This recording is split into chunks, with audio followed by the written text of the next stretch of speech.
Nagbabalik ang PTV News Break. Ipinagutos na ni Deputy Secretary Leonor Briones ang investigasyon higit sa manay korupsyon na may kaugnayan sa bidding projects at biyahe abroad ng ilang opisyal ng Department of Education.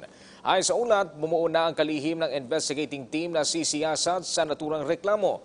Batay sa inisyal na impormasyon, nagkaroon ng irregularidad sa bidding ng ilang proyekto sa DepEd at travel abroad. Sinasabing ang gastos sa mga opisyal na bumiyahe sa China ay sinagot pa ng departamento, gayong ito ay dapat na inisponsora ng mga pribadong individual.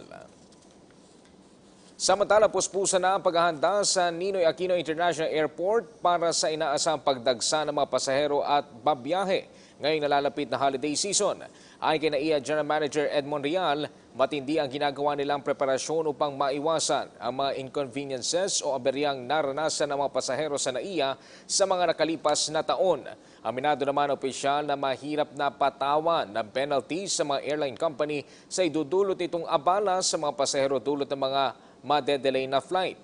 Samantala, patuloy namang nakikipag-ugnayan ang NAIA management sa mga opisyal ng barangay sa paligid ng paliparan para mapayagang magamit ang ilang kalsada bilang alternate routes sa mga abalang oras upang maiwasan ang traffic congestion sa airport complex, partikular sa NAIA Terminal 3.